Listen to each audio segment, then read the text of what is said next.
Welcome to the course on Advanced Machining Process. Today we are going to discuss on modeling and simulation of surface simulation in Magnetorheological average flow finishing process. So this is our experimental setup of Magnetorheological average flow finishing process. Here, so you can see this setup here. This is the media cylinder, top media cylinder. This is the bottom media cylinder, and this is the finishing zone here. So this finishing zone here, it is exaggerated. So finishing zone where actually we keep our workpieces for polishing to take place, and on that workpiece, on that zone only where you want the polishing, we apply magnetic field there where we need the finishing only. So you can see here two poles of the electromagnet here, north pole and south pole here we kept. So for the current analysis, we are not considering any electromagnet, so we are considering only permanent magnet. So you can see here the fixture, workpiece fixture here. So this is workpiece fixture as well as your magnet fixture. So you can see here these magnets are there at the cylindrical surface, at the external surface of the magnet fixture we kept permanent magnets. So these magnets are neodymium iron boron. So simply it is called as N. So we have considered two types of magnets. One is the N17 and N48. Two grades of magnets actually we have considered. So these magnets are kept just opposite to each other. So that's why you can see here this is the north pole and this is the south pole. So one thing we have to say here. So this is only magnetorheological average flow finishing process, and we are not applying any rotational motion of the magnets. So only these magnets are actually fixed here, like in magnetorheological average flow finishing. So these magnets are fixed. We are not considering any rotation to the magnets in the current case. So in this excited view of the workpiece fixture, you can see. So this is the extrusion process here. At the top portion there is the extrusion process. So here it is connected to the media cylinder, and this is the finishing zone at the center, finishing zone where we have applied magnetic field. So these two poles are there, north pole and south pole. So you can see the magnetic lines of force here. So all these carbon iron particles are forming chains. Here you can see. So these chains are not a continuous chain because we have mixed abrasive particles are there. So these abrasive particles, when it comes in between this chain path, these chains breaks. So all these chains are not continuous chain. And also this is the simulation we have considered, it is in the static case. So although during finishing MR polishing fluid it is given a reciprocating motion, but in the current case we have considered this is a static case where these fluid are fixed here. Okay. So these permanent magnets you can see here at inside what are the forces are coming. So because of this magnetic field, so magnetic normal force will be there, and one axial force is there because of this reciprocating motion or axial motion of the fluid, reciprocating motion of the fluid, or fluid is flown through the cylindrical fixture with a very high pressure. So because of that also magnetic means axial force is there, also one normal force is there, also magnetic force is there due to this applied magnetic field.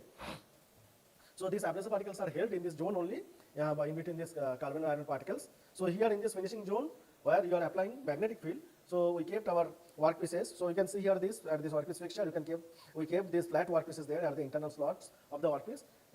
So these two workpieces are kept just diametrically opposite to each other. So one is in front of this north pole, another one is in front of the south pole. So here this MR fluid in this zone it behaves as a non-Newtonian fluid with the application of magnetic field, but where we are not applying any magnetic field, there fluid actually behaves as a Newtonian fluid. So here and here these fluids are actually behaving as a non-Newtonian fluid. And one more thing is that with respect to workpiece, okay, so with respect to this magnet axis, so this axis, you can see this top surface, top portion of the extrusion is similar to the bottom portion is the bottom portion of the extrusion. So in the first stroke, so this piston is moving from top media cylinder to the bottom media cylinder. Okay, so bottom portion of the media cylinder, top to the bottom. So this fluid is moving from the top media cylinder to the bottom media cylinder. So extrusion actually in the first cycle, extrusion is from the top media cylinder to the bottom media cylinder, and in the next cycle actually this extrusion process happens on the bottom media cylinder to the top media cylinder. So these two processes are symmetric with each other. So that's why for the finishing zone we have considered this portion and this portion. So this portion only we have considered for finish for simulation, because these two portions are similar to each other. Also we have considered only one half of the fixture because we have considered for one half of the fixture because we have considered here axisymmetric case. Okay, so because of this axisymmetric case, we have considered only one half of the fixture here in the current process. So here you can see how many forces are there on the abrasive particles which are taking part into the surface, taking part in the finishing process. So here this is shown in the finishing zone, this workpiece fixture. So you can see at the internal surface of this workpiece fixture, two workpieces are kept here. So these CIP particles are forming chains along the lines of magnetic field. So because of this reciprocating motion of this polishing medium, so two forces are there. One is the axial force, which is axial force, and another one is the radial force. So these radial forces are perpendicular to the abrasive particles. So this is the radial force here. Okay, so this is the radial force here. So which is perpendicular to the abrasive particles. Okay, so because of this radial force, these abrasive particles are indented into the workpiece surface. Okay, now for the cutting to take place, the abrasive particles has to be moved forward. So it gives for moving forward this axial force actually coming into picture. So because of this axial force, this whatever indented materials are there, it is removed from the workpiece surface. So there are because of this reciprocating motion or extrusion of this polishing media inside the workpiece fixture, two forces are there. One is the radial force, another one is the axial force. So because of this radial force, indentation occurs, and because of this axial force, this whatever materials are there, it is whatever indented materials by the abrasive particles are there, it is removed from the workpiece surface. These indented materials are removed from the workpiece surface. Now another force is there. Because of this, iron particles are attracted toward the poles, toward the north and south poles of the magnets. Okay, so because of that, actually, these CIP particle chains are forming. In between these chains, abrasive particles are held. So because of these magnetic particles are surrounding these abrasive particles. So one magnetic force also it is acting on the abrasive particles through CIP particles chains. So these magnetic particles also it is added normal to the workpiece surface. So whatever the total normal force into the workpiece surface is magnetic force and plus axial force. Sorry, magnetic force and radial force. So this is the total force. That one is the radial force, another one is the magnetic force. These two forces are helping in indentation into the workpiece surface. Now axial force, actually whatever indented materials are there, it is removed from the workpiece surface because of this axial force. Okay, so this resultant of these two forces actually do the polishing operation. Okay, so now in this picture, from the first picture, you can see here the CIP particles chains are actually surrounding the abrasive particles, giving the bonding strength to these abrasive particles. When this abrasive particles is moving forward because of this axial motion, so because of this axial force, actually whatever indented undulations are there, it is coming as in the form of chips. So this for indentation to take place, this axial force should be more than the resistance offered by the workpiece material. So this Fa should be greater than this resistance offered by the abrasive resistance offered by the workpiece material. Okay, so medium flow is from left to right hand side directions. Now when axial force is greater than radial force, so then cutting occurs. When in the second case, axial force is less than the radial resistance force. So when axial force is less than the radial means resistance force, resistance offered by the workpiece material, or F capital R. So in that case, what happens? These abrasive particles, whatever indented into the workpiece surface, is not able to remove the surface undulations from the workpiece surface, although it is indented. So in that case, these abrasive particles will rotate to itself, and because of rotation, this depth of indentation actually adjusted. It adjusted automatically. So after it's adjusting its depth of indentation into a lower value or lesser value, this at that point actually axial force is greater than resistance force F capital R. Okay, so in that case, these abrasive particles will remove the small depth of indentation from the workpiece surface. Now this is the third case here. When axial force again it is greater than resistance force. So here whatever indented material is there, it will actually remove the surface undulation. In the first case, actually it is just equal to the resistance force, so the indentation will start. Okay, so these are the three cases are there where if axial force just equal to the radial force resistance force. Okay, so in that case indentation is ready to start, and in the second case axial force is less than radial force resistance force. So in that case, this abrasive particle will rotate, and based on its axial force, okay, so it will adjust itself and it will cut with a lesser depth of indentation because of its rotation. And the third case, axial force is very greater than resistance force. In that case, whatever indentation is there, it will remove the surface undulations accordingly. So so these things are actually simulation of this magnetological abrasive finishing is required to automate the process. We want to automate the process during machining. Okay, so what are the forces are there? So total force is because of this extrusion pressure axial force, and this radial force is there. So these axial force and radial force can be calculated from the computational fluid dynamics simulation. So we shall discuss that thing now. So from the computational fluid dynamics simulation of the polishing medium, we can calculate the axial force and radial force. Now this magnetic force actually can be calculated from magnetic field analysis. This FM can be calculated from the magnetic field analysis, and after that, after getting all these forces, we can simulate the surface roughness modeling. Okay, so we have to do the surface roughness modeling. Okay, so after doing that surface roughness modeling, whatever surface roughness we get or we achieve, so that can be compared with the experimental results. So if it is validated, then without doing the experiment, original prototype experiment, we can automate the process. What should be the pressure, what should be the magnetic field, how many finishing cycles we need for getting a certain surface finish, final surface finish. So that is the motto for doing the simulation, for getting the automation, for developing a automation of the system, MRFP process, automation of the MRFP process. Okay. So here you can see the velocity profile in case of Bingham plastic fluid. So Bingham plastic magnetological polishing fluid can be considered as a Bingham plastic fluid. So it can be considered as a Bingham plastic fluid after application of the magnetic field. So with the application of magnetic field, you can consider this one as a Bingham plastic fluid. So this is the one of the velocity profile for the cylindrical fixture for one up, because we are considering the axis symmetric case. So this is the one up of the cylindrical fixture. So this is the axis of the cylindrical fixture. So this is the wall of the cylindrical fixture. So you can see the velocity profile here at this portion. Actually velocity profile is constant, so you can get the uniform velocity profile at the center up to this point. So up to V equal to R equal to R0, you can see here R equal to R0, this velocity is constant. Okay, so velocity or R squared code of R equal to RC here, R equal to RC, this velocity is constant. After that, this velocity of this MR fluid actually it is sheared here at this zone. Here, this velocity of this MR fluid is sheared. So where it is not unsheared, so MR fluid is not sheared in this zone at the center, so it is not sheared. So this zone actually it is called solid core region or unyielded region or solid core region of the Magnetorheological polycylindrical fluid. So here this velocity gradient equal to 0. So there is no change in the velocity profile. But after that in this zone, this fluid is sheared. So when radius of the fluid is greater than RC critical radius, in this zone, this velocity of this fluid actually sheared. So velocity of the fluid is sheared here. So we can see the velocity gradient, and at the wall you can see the steepest velocity gradient which is observed at the wall of the cylindrical friction. Okay, so MR fluid, to flow the MR fluid, your fluid has to be sheared, otherwise it cannot flow. Okay, but one thing is that actually in the unsheared region, as the fluid is not sheared there, these abrasive particles are held in between the strong magnetic field chains. Okay, and in the shear zone, as the fluid is sheared there, all the chain structures are disrupted or broken. So as the chain structures are disrupted or broken, so in that case, as the chain structures are disrupted or broken, so in that case, what happens actually, whatever this MR fluid actually, it is not, the CFP particles are not able to hold the abrasive particles that strongly. So that's why for the better polishing, we need the higher velocity, means higher radius of the solid core region. So here this, if RC, critical radius of this fluid, if it is near the wall, so it is near the wall, in that case actually most of the fluid will be unsheared and unyielded. So abrasive particles will be held with a very strong force, and in this portion will be shear zone. Here actually shear zone is required for the fluid to flow. Okay, so more unyielded region and less yielded region will give the higher polishing rate. Okay, so another thing is that you can see here shear stress is 0 here at the center, and shear stress is, applied shear stress is maximum at the wall. So as the applied shear stress is maximum at the wall, when the fluid is flown through the cylinder, okay, so fluid is actually broken, fluid is actually sheared along the wall only, because shear stress is maximum there.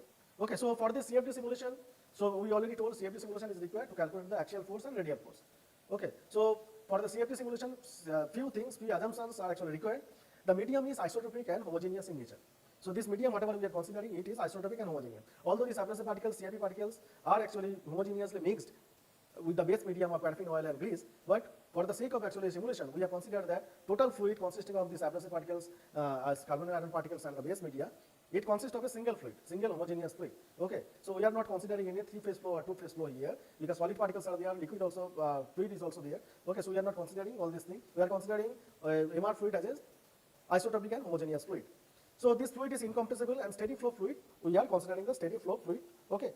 So as the fixture is cylindrical, so that's why we are considering the axisymmetric case. And two magnets are actually applied just diametrical opposite to each other. Although this magnetic field is not symmetric, but for the sake of actually simplicity, we have considered this case actually as a axisymmetric. We have considered our case as the axisymmetric. So as the fluid is actually considered as axisymmetric, so we are not solving this total problem in R and Z plane. R in the radius direction, Z in the axial direction. We are considering the total case as a 2D case. So we are considering the R and Z plane. R is the radial direction and Z is the axial direction. So we are not considering the swirling motion of this fluid. So fluid is not rotating. So we are not considering this swirling motion of the fluid. Okay, so we are considering V theta equal to 0. Okay, so this is the governing equations for this MR polycylindrical fluid. These governing equations actually it is solved in Fluent. So Fluent ANSYS. So we have solved this total problem in a Fluent ANSYS compiler or solver. Okay, so continuity equation is del Ui by del xi. So and momentum equation also it is written in tensor form. So one thing actually you can see here this, if you consider this viscous term here viscosity of this MR polycylindrical fluid, you can see here this viscosity of this MR polycylindrical fluid is a function of shear rate. So this viscosity is not a constant in case of magnetorheological polycylindrical fluid. So viscosity is a function of shear rate. Also viscosity is a function of magnetic field, and magnetic field viscosity is a function of concentration of CIP. Okay, so viscosity is not constant in case of magnetorheological polycylindrical fluid. So it is a function of shear rate, it is a function of CIP concentration, it is a function of magnetic field. Okay, so as the viscosity is a function of shear rate, so that's why we cannot keep our this viscosity outside of this bracket. So that's why it is kept inside. Viscosity is a function of shear rate and magnetic field. So this is the total domain, computational domain. So here we can see here again we can show. So this is our domain. So we are considering only this zone. So this zone we are considering only. Okay, so here this is homogeneous means Newtonian fluid, here under magnetic field. This is non-Newtonian fluid. Okay, so considering this one, here up to this point, from here to here, this point, we are not applying any magnetic field, and from here to here we are applying magnetic field. So there are two zones of this flowing fluid. So first one is the zone 1 where we are not applying any magnetic field, and in zone 2 actually at the internal surface of this work fixture we kept our work is there, and that's why we have applied magnetic field here. So here in zone 1 this MR fluid has a Newtonian fluid, and in zone 2 actually this MR fluid has the non-Newtonian Bingham plastic fluid. Okay, so So these particular dimensions of this fluid actually it is given here. So from here to here it is 62 millimeter. Then there is an extrusion process is there, and from here to here it is 63.8 millimeter. So here this extrusion occurs here. So after extrusion, from here it is outlet, and from here actually it is going to the zone 2, where in zone 2 we have applied this magnetic field. So here in zone 2 actually MR fluid we have as a non-Newtonian fluid. Okay, so what are the boundary conditions are there? So we have considered, we have solved this total thing in an ANSYS fluent. Okay, so in ANSYS fluent we have solved this total thing. First this zone 1 actually solved. So in this zone 1, first this zone 1 is solved. So in this zone 1, MR fluid actually it is in Newtonian model. So here it applies, means we have considered this is a Newtonian fluid in zone 1. Okay, so fluid is actually entering into the polishing medium or entering into the finishing zone with a uniform velocity. This is the uniform inlet velocity. This velocity actually considered with the assumption that this whatever piston velocity is there. So this piston velocity actually we have piston velocity in the medium cylinder. It is coming with a certain velocity. Okay, so although this velocity is a sinusoidal, it will be a sinusoidal. It is not a constant. But we have considered as a average value of this piston velocity as the inlet velocity of the fluid into the zone 1. Okay, so this average velocity of this fluid at the inlet of this zone 1 is considered as the inlet velocity to this zone 1. So average velocity of this piston at this is considered as the inlet velocity of this fluid in zone 1. So that is UB equal to constant here. So after it is entering into this zone in zone 1, you can see this is the wall boundary here. So at this boundary, at the wall actually you have considered no slip boundary condition here. So here also you have considered no slip boundary condition. And along this axis, so this is the axis here. So along this axis we have considered axis-symmetric boundary condition. And at the outlet actually we have considered this fully developed velocity profile, fully developed flow condition or fully developed velocity profile here. At the outlet we have means it is achieved. We have assumed that fully developed flow condition velocity profile is considered at the outlet of this zone 1. So because of we are considering this fluid in the R and Z plane, so both VR radial force and this axial force, both VR and VZ perpendicular to this wall equal to 0. Both VR and VZ perpendicular to this wall is 0. Okay, so and at the axis actually we have considered axis symmetric boundary condition. So this axis symmetric boundary condition can be written as del Vz velocity of Z direction velocity with respect to R equal to 0. So gradient of velocity with respect to radial direction is 0. So or del Vz by del R at R equal to 0 along the axis equal to 0. And VR, there is no cross flow of this fluid along this axis. So VR also 0 along the axis of this zone 1. Okay, so whatever this outlet velocity calculated from this zone 1, okay, so that is considered as the inlet to the zone 2. Okay, and also at this wall, along this wall, we have considered no slip boundary condition in zone 2. Okay, so in zone 2 we have considered at this wall no slip boundary condition again. So VR and VZ radial velocity and axial velocity both are 0 perpendicular to this wall, and again along this axis we have considered del Vz by del R axis symmetric boundary condition, and at this outlet actually we have considered again fully developed flow condition or del Vz del Z equal to 0 along the outlet, and at the inlet actually we have considered velocity which is coming from the outlet of the zone 1 with whatever velocity is there, it is considered as the inlet to the zone 2. Okay, so for this computational domain we have considered for zone 1 we have considered this, it is M1. So different mesh we have considered for mesh independent test. So this is M1, M2 and M3. With this 200 in this long distance it is 200. In other cases this is 13, then this is 19. So we have considered like this. So in zone 1 we have considered like this, and for this zone 2, okay, so for this zone 2 this we have considered 200 elements along this x direction, means along this z direction, and along this radial direction we have considered 40 elements.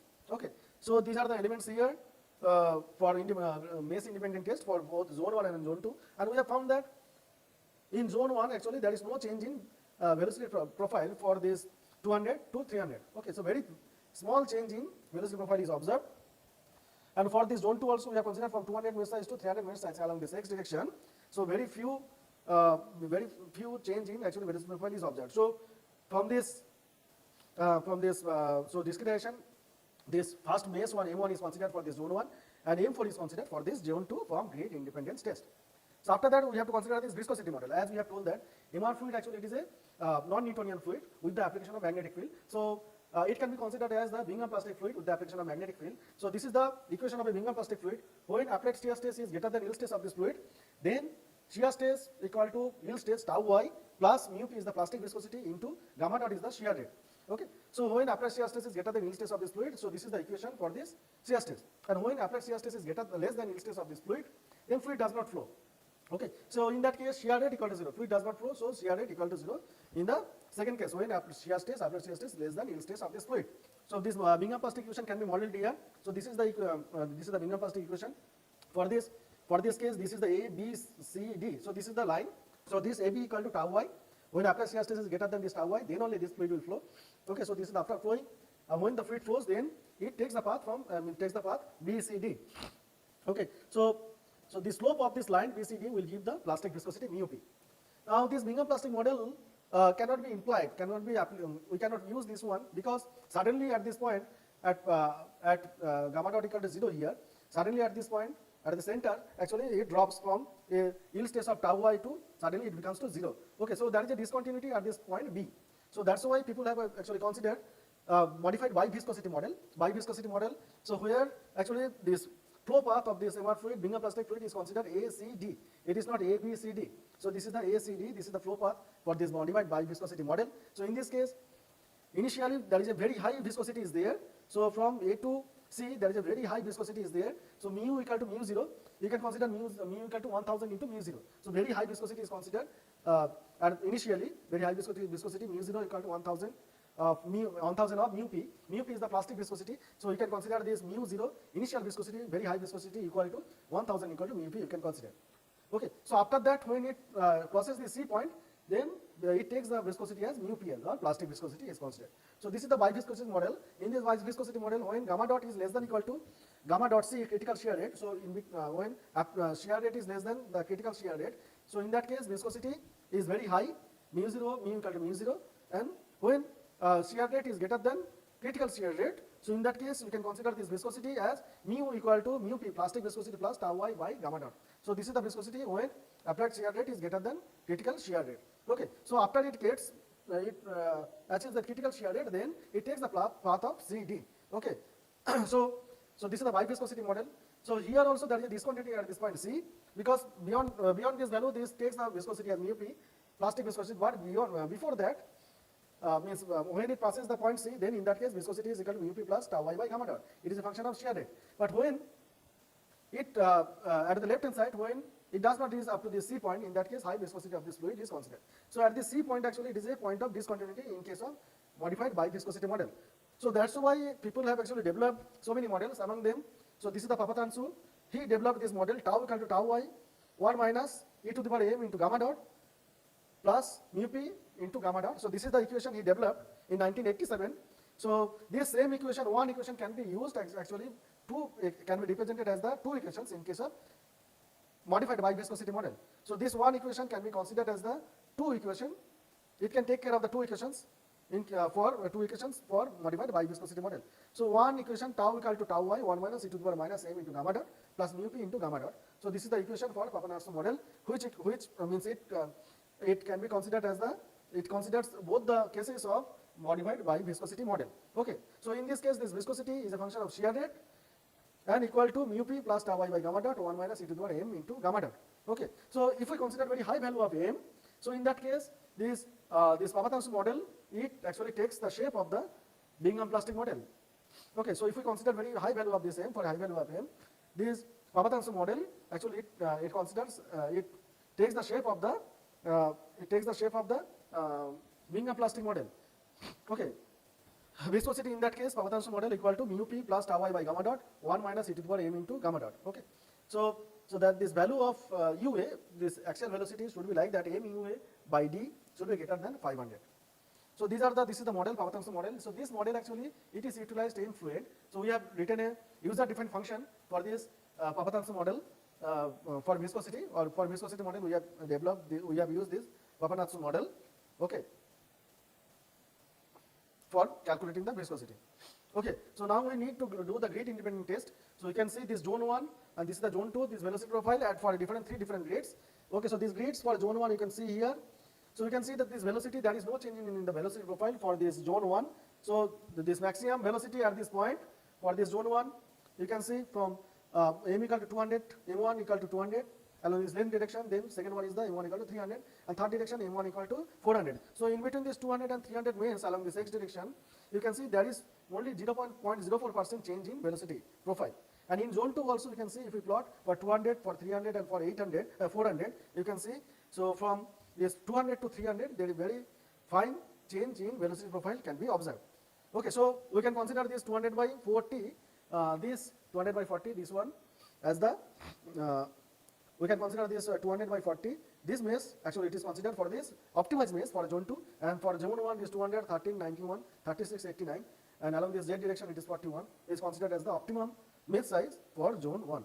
So for gate independent test, we have considered 30% by volume Cl grade CRP particles, carbon iron particles, and then 10% by volume silicon carbide abrasive particles with 600 mesh size as the polishing media, and grease we have considered this 12% grease and paraffin oil as 48%. All these values are actually considered from the optimum polishing fluid selection, which is discussed earlier, where we have studied the rheological property of this polishing media.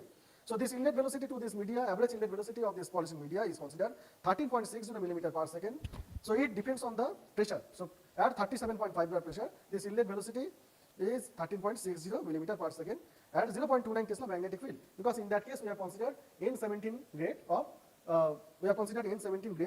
of iron particles. So in zone 1, this viscosity of this polishing media is considered as 4.5 Pascal second, and yield stress of this fluid is considered as 104.7 Pascal. Okay. So this in zone 1, although we are not applying any magnetic field, but while doing this rheological characterization, we have seen that a very less amount of viscosity and yield stress is actually observed. So you can see here this viscosity is 4.5 Pascal second, although in zone 2 at a 0.29 Tesla magnetic field, this viscosity is 18.41 Pascal second. Okay. So now yield stress also you can see here. In case of zone 1, this yield stress is 104.7 Pascal, but in the polishing zone where we have applied magnetic field, there it is 18.32 kilopascal. So it is very high. So in zone 1 it is very less, in zone 2 it is very high. So that's why a little bit of this viscosity and yield stress is observed, although its value is less, but for getting accurate results, we have considered this one into our simulation. Okay. Now we have to do the validation of our model. Okay, validation of our model, fluent model, okay, fluent results with some analytical results. So there are some analytical solutions available for fully developed Bingham plastic pipe flow. So this one is taken from Chabra and Richardson in 2008. Their published book, from their published book. So here this velocity along this z direction can be calculated as minus del P by L. Del P is the pressure gradient, L is the length of this actually pipe where you are applying magnetic field, and R is the capital R is the radius of this cylinder. Okay, small r is the radius at any point. Okay, tau I is the yield stress, mu p is the plastic viscosity. Okay, so this equation will give the velocity analytical velocity profile at any cross section, at any radius, or at any length, along any length of this workpiece, or at any length of this computational domain. Okay, and then so this R actually, this R greater than RC, critical radius, R greater than equal to critical radius means this one, first one is in the shear zone, and R greater than 0 less than equal to RC. So when R is less than critical radius of this cylindrical fixture, okay, so in that case this velocity profile is like this, minus del P by L, capital R square by 4 mu P, 1 minus RC is the critical radius, RC by R, R is the total radius of this fixture. So this one more item is there, number is there, that is called Bingham number. So Bingham number, it is defined as tau I by tau I into D into Y divided by mu P into mu A. So here this redox number can be written as rho UB, U is the inlet velocity, uniform velocity is the diameter, and mu A divided by mu A into zeta. Zeta can be calculated from this equation, and mu A also can be calculated from this equation. So by plotting all these things at different Bingham number, and in every case actually we have done this analytical solution, we have calculated analytical solution from Bingham number 0 to here, at the top Bingham number 0 to Bingham number 10 we have plotted here. Okay, so at Bingham number 0 means it is like a Newtonian fluid, and when you are increasing this Bingham number from 0 to 10, so it becomes as a non-Newtonian fluid. Okay, with higher viscosity and yield stress. So our model actually matches with the analytical solution. Okay, so we can tell that our model is validated now. Now we have to do the velocity distribution of the polishing media in zone 1. In zone 1, after doing this fluent simulation, okay, before that actually we want to tell something. What is the numerical method we have used? So we have used actually semi-implicit method for pressure linking equation proposed by Pattankar. So that method actually is used for discretization. Okay, for discretization of continuity equation and momentum equation, this Pattankar's semi-implicit method for pressure linking equation, simple method is used. Okay, and now for this viscous term actually we have used central difference method, and for this convective term we have used second order Apoin method for this convective term. So these total things actually, thing actually it is run at using ANSYS fluid. Okay, so it is run using ANSYS fluid, Now you can see from this contour plot in the unfinished zone or shear zone, you can see without application of magnetic field. Okay, so velocity distribution without application of the magnetic field, you can see here. Okay, so at the inlet actually we have considered the uniform velocity profile. So after, so that's why here in this zone almost similar velocity is observed. Okay, so now you can see after extrusion, after extrusion you can see here. Okay, so this velocity gradient changes. So velocity at the center is actually minimum, and velocity at the wall, workpiece fixture wall, at this fixture wall actually is velocity is gradient actually very high, and at the wall actually velocity again it is 0. So at the wall velocity velocity gradient is very high, and at the center you can see here this velocity almost same. So this means that this velocity means this MR fluid actually after extrusion actually it comes to a fully developed flow condition is achieved after crossing this fluid from this extrusion zone. Okay, so here you can see here in this zone itself this your this MR fluid actually it develops fully developed flow condition. Here this is the vector plot you can see here. At this vector plot you can see this at this zone you can see this is the fully developed flow condition is achieved. So here this velocity is very less here, and here velocity profile actually changes here, and we can see higher velocity at the wall and lesser velocity at the along the cylinder center. So this is the viscosity model we have considered. So tau y yield stress of this fluid in zone 1 is 85.33 Pascal second, and plastic viscosity is 3.4 Pascal second. Okay, so in zone 2 this it will be Pascal. So in zone 2 this tau y is 37 kilopascal kPa, and plastic viscosity is 40.77 Pascal second. So after doing the velocity profile at the finish means at this without in the zone where we are not applying magnetic field, we have to go for velocity profile. We have to go for velocity profile for the finishing zone. So in this finishing zone there is no extrusion. So here we have applied this magnet. So this magnet is applied in this zone in the finishing zone. So you can see here that. So here in the finishing zone, so after entering the fluid in the finishing zone, in between 0 to 0.01, so near to 0.01 meter, you can see this fluid is actually fully developed flow condition is achieved. So fluid becomes fully developed when it reaches up to 0.01 meter along the length of the workpiece fixture, where we have applied this magnetic field. Okay, so this is the vector plot of this fluid, which is obtained from ANSYS. Okay, so in this vector plot you can see here, this is the inlet velocity we have given. So this inlet velocity is taken from the outlet of the outlet velocity of the zone 1. So that outlet velocity is taken as the input in zone 2. Here we can see that this velocity gradient actually it is constant up to this point. After that this velocity gradient actually changes. Okay, so fully developed flow condition you can see here. So here itself this fully developed flow condition can be achieved. So without any magnetic field, so this is with the application of magnetic field at 0.5 Tesla magnetic field. So without application of magnetic field, here you can see these velocity profiles are parabolic in nature. Okay, but with the application of magnetic field, these velocity profiles actually are uniform at the center, where this core uniform at the center. So where core material is there and solid core region is there, and at the wall actually this MR fluid actually it is shear. So without application of magnetic field, there is no solid core region in case of MR fluid. Okay, so without application of magnetic field, so as the fluids are not magnetized, so we will not get sufficient forces to control the abrasive particles onto the workpiece surface. So after doing this computational fluid dynamic simulation of MR polishing fluid, both in zone 1 and zone 2, we can calculate what are the axial force and what is the radial force. So obviously we can get this shear stress and radial stress from this simulation. If we know the shear stress and radial stress, so we can calculate how much force is coming to the individual abrasive particles. If we have abrasive particles, they are having a certain structure. If the abrasive particles are considered under a certain structure, then only we can calculate how much force is coming on individual abrasive particles. Okay, so force on a small ferromagnetic particle of mass m can be calculated.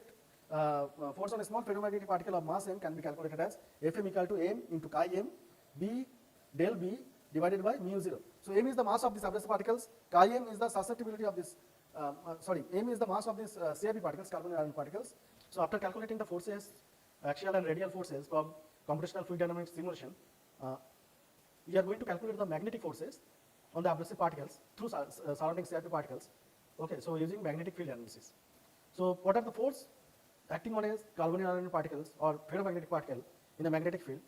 So this is the equation Fm equal to m chi b into gradient b divided by mu 0 will give the force acting on a single ferromagnetic particle under magnetic field. So m is the mass of the ferromagnetic particle, chi m is the susceptibility of this ferromagnetic particle, and then B is the magnetic field intensity, and grad B is the gradient of the magnetic field intensity, divided by mu 0. Mu 0 here actually permeability in free space. Okay, so this equation can be written in terms of function x at a distance x from the from the magnet. So we have considered the distance from the magnet. Okay, so this is Fm x equal to m into chi m divided by mu 0, B into x, magnetic field intensity as a function of x, and dB dx as a function of x. Okay, so for here mass of individual abrasive particles is known. Susceptibility of the magnetic particle can be calculated from the parallel field vibrating sample magnetometer VSM model 5 AD magnetics. Okay, USA. So it is used to find out the image curve. Okay, so it is used to find out the image curve for magnetorheological polycylindrical fluid. A cylindrical container of 3 mm diameter and 2 mm thickness was filled with the medium and placed in between the magnets of magnetometer.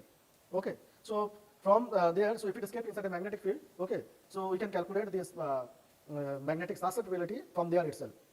Okay, so this is the image curve here. So from this image curve, we can calculate the magnetic susceptibility at any distance, okay, as a function of x. We can calculate, and also from this curve, we can calculate what is the B magnetic field intensity as a function of x. We can calculate, and if we know this dB B, so we can calculate its gradient dB dx as a function of x. Okay, so chi m can be calculated as m by h. M is the magnetization, h is the applied magnetic field, equal to mu 0 and into m by b. Okay, so b equal to mu 0 into h. So h can be replaced by mu 0 by b. B by mu 0. Okay, h can be replaced as b by mu 0 here. Okay, so from this equation, from this image curve, which is obtained from the vibration sample magnetometer VSM, we can calculate Bx, dB dx, and susceptibility, and m is already known, and mu 0 is a constant permeability in free space. So now we have to calculate the Bx. What is the value of B? What is the value of B? So as a function of x. So we have applied these two magnets, two permanent magnets. Here north pole and south pole of these magnets are there. Here this is the workpiece fixture. Two flat workpieces just here and here. Two flat workpieces are used. Stainless steel workpieces are kept. And this fixture actually it is filled up with magnetorheological polycylindrical fluid. And for calculating this simulation, we have considered this MR fluid in the static case. Okay, so we have considered the MR fluid in the static case. And in the similar case, actually we have done the simulation using Maxwell and Maxwell. We did the simulation. Okay, so here this is the fixture here, and two poles of the magnets are there, and you can see magnetic resonance force from south pole to north pole. It is moving from south pole to the north pole. Okay, so it is passing through this MR fluid here. So along this line, so if we draw a line there along this line, we can calculate the what is the along this line we can calculate what is the magnetic field. Okay, along this line. So it is at a distance of x, we can calculate here. So distance from x equal to 0 to 27. So this is the diameter of the cylinder, the diameter of the workpiece cylinder here. So in between, so distance between two workpieces there. So this is 27 millimeter. So in between these two workpieces, actually we can calculate this magnetic force. Also at the same time, we have calculated the magnetic force. We have calculated the magnetic field. At the same time, we have calculated the magnetic field using Gauss meter also. So this dotted one you can see here. So this one is for N48 magnet, and this one is for N17 permanent magnet. Okay, so this dotted one here, this is the simulation results, and experimental results are at the bottom. Here also experimental results are at the bottom, and top one is the simulation results. So we can see although these simulation results, maximum simulation results is means higher than the normal case. Okay, so in normal case you can see these abrasive particles are also there, but in our case actually we have not considered these abrasive particles. Okay, so that's why this in normal case that's all these CRP particles are not CRP chains are not constant chains, longer so as a continuous chains. There is a breakage is there, but during simulation it is not considered. Okay, so it is considered as a homogeneous fluid. Okay, so that's why simulation results we got the higher value. So, but there is a very less difference in between the simulation and experimental results. So we can say that their results almost matching. Okay, so these are the two magnets, N17 and N48. Two magnets are there. So cross section of these magnets, dimensions of the magnets are written here.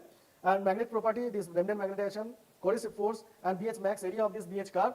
Okay, so this is also given. So these values are actually given as input to the permanent magnet for during the simulation, Maxwell simulation. So from this Maxwell simulation, we got this B value, magnetic field value as a function of x. So this B actually is required. Here we can put this value B here, and if we get this B as a function of x, we can get this dB dx. Okay, so modeling of chain structure. Now we have to model the chain structure. Okay, so study of chain structure helps in understanding the role of particle size on surface finish improvement. CRP is carbon particles acquire magnetic dipole moment in the presence of external magnetic field and aggregate into the chains of dipoles aligned along the magnetic field direction. These chains form the columnar structure along the magnetic field directions. Magnetic lines of force at higher concentration of carbon iron particles. Due to the presence of non-magnetic abrasive particles, these chains are not continuous chain. So these are the chains, CIP particle chains are discontinuous chain, because when abrasive particles are there, it coming in front of the chain path, so these chains actually breaks. Okay, so these chains are not continuous chains. So iron particles, the assumptions are there, iron particles rearrange around silicon carbon particles in the direction of the magnetic field and repeat itself in the complete volume spanning from one end to the other end of the magnet. So in between two poles of the magnet, the abrasive particle taking part in the metal removal and forming a half BCC structure, that we shall discuss here. So here you can see this is the north pole here. So here we have considered only one of the friction. So this is the center line of this friction. Here the south pole will be there. So from north means from center to this point up to this workpiece fixture, you can see these CIP particles are forming half BCC structure and abrasive particles are kept in between this CIP structure. In between this carbon nanoparticle structure, we have considered these abrasive particles. Okay, so these abrasive particles are actually indented into the workpiece surface. So it will give the indentation into the workpiece surface. These abrasive particles, it will give the indentation into the workpiece surface. Okay, and when it is indented, we are giving this kind of axial force. Because of this axial force, this indented material will be removed. So now we have to calculate how much force is coming on these abrasive particles, because these CIP chains are forming this layer from layer X12 up to this layer, up to this final layer. So how many layers are there? We have to consider. Okay, so from each layer, actually, these CIP chains are contributing this force, magnetic force, into these abrasive particles. So this total magnetic force can be calculated from layer 1 and 1, 2 up to this final layer n. Okay. So this we know, if we know this distance x1, x2 up to this xn, so now we can calculate what should be the force. Okay. So this number of layers can be calculated as radius of the fixture minus x1 plus this L. This is the length, half length of this BC structure. Okay. So if we divided by this L, will give the total number of layer. And individual layer x1 can be calculated as this. The R2 is the radius of this abrasive particle plus R1 plus R2 by root 3. This is the half this portion from here to center to this center. This is actually this R2 plus R1 plus R2 by root 3. This half of the distance of this half BC structure. So from here x1 can be calculated, and then x2, x3 can be similarly can be calculated. X1, x2 equal to x1 plus length of this BC structure. So like that up to xn can be calculated. So now, there are two zones. One is the media cylinder zone and another workpiece fixture zone. So volumetric flow rate should be constant along this media along this media cylinder zone and the workpiece fixture zone. Okay. So pi rp square total cross sectional area multiplied by the stroke length of this piston equal to pi rf square. Rf is the radius of this fixture multiplied by this extrusion length. Okay. So now we can equate these two things. Now from there you can calculate what is the value of this extrusion length. Now how many abrasive particles are there? We can calculate this extrusion length divided by this total length of individual half BC structure. It will give the Le by L, will give the how many abrasive particles are there. So how many active abrasive particles? So here one abrasive, another active abrasive. How many active abrasive? So total length of this extrusion length divided by this length of individual abrasive individual half BC structure, length of this BC structure. If we divide, then we can calculate what should be the layers, how many active abrasive particles are taking part into the material removal. So this is the length of this BCC structure. Okay, so this is 2 R1 plus R2 by root 3. So from here we can calculate this total force acting on these abrasive particles through CIP carbon iron particles chains. Okay. Now we have to calculate what is the depth of indentation. For calculating this depth of indentation, we are considering the magnetic force plus radial force. So because of this magnetic force and radial force, these abrasive particles are indented into the workpiece surface. Now you can see this half of this spherical sphere, where we have considered these abrasive particles as a sphere here, and model works directly on the initial surface data, whatever from SARF analyzer, whatever data we got. So it works on the exactly same data, on the same data of surface data for making the simultaneous simulations more realistic. Okay. So to update the surface profile and update this to depth of indentation by a spherical abrasive particle on its peak is calculated. So depth of indentation, we have to calculate how much depth it is indented, this abrasive particles is indented into the workpiece surface. So it can be calculated from this equation, from the geometry of this figure. So this is the abrasive particles is here. So this is the cross section of the abrasive particle which is indented into the workpiece surface. So this is the depth of indentation. Now this abrasive particles actually it is sheared into the workpiece surface, and this much material will be removed from this workpiece surface. So this diameter of this abrasive particles is the dg, and in depth of indentation is t here. You can see this is the depth of indentation, and the diameter of this indentation is di here. Okay. So now depth of indentation, from the geometry of this figure you can calculate the depth of indentation. Okay. So now we know this for being Brinell hardness number. Okay. So if on a steel ball, if you put pressure on a steel ball, so this much will be the Brinell hardness number. So F is the normal indentation force on the on the steel ball. Okay. So the dg is the diameter of this ball, and di is the indentation diameter of this ball. So indentation diameter you can calculate from here. Okay. So if we put all these values, and we know this Brinell hardness number of this workpiece material. Okay. From there you can calculate the diameter of indentation. So depth of indentation and diameter of indentation we know, and if we put these values of this depth of indentation and diameter of indentation into this equation, you can calculate this how much material is removed by each abrasive particles. So this much material, cross section of this material is removed, which is given by A dash by each abrasive particles.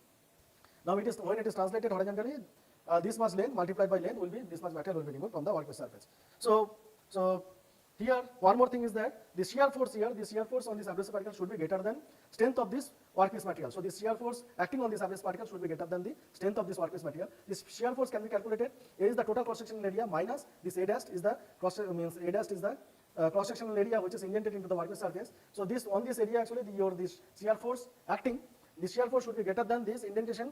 Should be greater than the strength of this workpiece material. Okay, so this shear force can be calculated here. A minus A dash into shear stress of this fluid, and FR can be calculated. This is the A dash here, indented at cross-sectional area multiplied by yield point stress of this workpiece material. So F shear should be greater than FR. So we have calculated this force, this F shear from our simulation, magnetic field simulation. We can see that here it is 10 to the minus 5 range, and this resistance offered by this workpiece material it is into the 10 to the minus 3 range. It is very small. So this workpiece, these abrasive particles are shearing to the from the workpiece material. Okay, so it is very higher than the shear force is very high than the strength of this workpiece material or resistance offered by the workpiece material. Okay, so now surface roughness, we have to do the surface roughness simulation. So this surface roughness profiles it is taken from the instrument itself. So these instruments will give the peaks and valleys, all this information will give. So these the peaks are there, so these different peaks are available here, and these are the different valleys are available, and this is the mean line here. So mean line is calculated, it is the average between the peaks and valleys. Okay, so now this is the abrasive particle which is moving from left to right.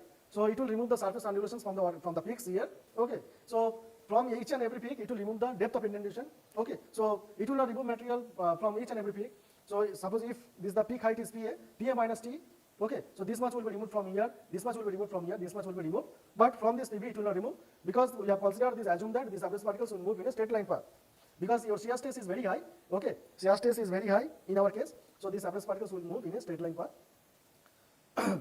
So after this cutting the peaks, you can see PA, this peak will become PA dash, PC will become this PC dash, and PD will become PD dash. And then after some time, when this abrasive particle will come here, then only to remove the peaks from PB also. So after that, so after each and every iteration, this del y, there is a mean shift of del y. So mean, this whole mean line is at the top. After that, it will be shifted at the bottom direction. So this is the new mean line. So this del y amount, it will be shifted at every point. So cutting occurs at every peak is Pi greater than Pi max minus T, then only this cutting occurs, otherwise there is no cutting. So after cutting, we will see that these peaks values. Okay, so RA can be calculated from this YI values, all these new YI values divided by number of peaks. Okay, number of peaks and valleys, this average value will give the surface roughness after each iteration. Now we have to do the parametric study at different CIP concentration. We have done parametric study from 10.15 CIP concentration up to 32 CIP concentration. At every concentration, we have measured the piston velocity. Okay, so these are the piston velocity with this uniform piston velocity at the zone 1. Okay, so yield stress of this fluid and viscosity of this fluid in zone 1 and zone 2 are actually it is calculated from the rheological study. Okay, so from rheological study, we have calculated this yield stress and viscosity in zone 1 and zone 2, and this inlet velocity it is calculated at different CIP concentration from the piston velocity. So this is the inlet velocity at zone 1 and radial velocity in zone 1. Okay, and this is the inlet velocity, this is the velocity profile at the outlet of this zone 2. So at this zone 2, you can see this kind of flat. So this is 1/2 of the friction, because we have considered the axisymmetric case. So this is the 1/2 of the friction. So here up to this point, you can see there is no change in the velocity gradient. So velocity is constant. Okay, so this portion is the solid core region, and here this portion here it is the this portion actually it is yielded shear zone. Okay, so now you can see here velocity at higher at less CIP concentration is more at higher CIP concentration, because when you are increasing the CIP concentration, this CIP chain structure will become column down structure and more strong chains will be formed. So with the same pressure, if you are flowing this fluid, this velocity will reduce with higher CIP concentration. Same case for this here also in the zone 2 also. So velocity will be higher for less CIP concentration than higher CIP concentration. Okay, so here you can see this axial shear stress also is higher, shear stress is higher for higher CIP concentration, and also radial stress is higher for higher CIP concentration. So with this information, so now this image curve also is drawn from BSM, biomedical sample magnetometer, and also this magnetic field analysis is also done at different CIP concentration. Okay, so at different CIP it is higher concentration, it is lesser concentration. So magnetic force also increases, and you can from this information actually we can calculate the what is the average radial stress, radial force, magnetic force, and indentation into the workpiece surface. So you can see this indentation at higher CIP concentration, this indentation in the 10 to the minus 13 range on individual abrasive particles, and at lower CIP concentration it is 10 to the minus 14 range. Okay, so now this is the initial workpiece surface roughness profile, this is the final surface roughness profile, and this one is the experimental surface roughness profile. So now we can see this simulated surface roughness and experimental surface roughness profile almost matching here. So this is the initial surface at 10.15% CFP concentration. The surface roughness profile, it is achieved. It is obtained from the surface roughness measuring machine. On that profile, actually, we have done the simulation. So you can see this is the cut. Okay. So you can see this is the cut. So this is the simulated surface roughness profile. So this is the experimental surface roughness profile after polishing. So here you can see this top portion is cut, peaks values are cut. Here also you can see these peak portions are somewhere, it is cut here. So this is the 32 CFP concentration. You can see the initial surface roughness profile of 0.21 micron. This is the simulated surface roughness profile on this initial surface roughness. After simulation, we got this 0.07%, 0.07 micron, and after this is the experimental surface roughness profile, we got 0.09 micron. So experimental we got higher. We got experimentally we got this. We got this higher surface roughness values. So after that, we have done the parametric study for extrusion pressure also. At different extrusion pressure, we have plotted the piston velocity. Using this piston velocity, we have plotted the inlet velocity, outlet velocity from zone 1, radial velocity. This is the axial velocity at the outlet of this zone 1, radial velocity at this outlet of this zone 1, and this is the axial velocity at the outlet of zone 2. Okay, so you can see here so this is the less pressure and this is the high pressure. With high pressure, you can see this solid core region actually reduces within the high pressure.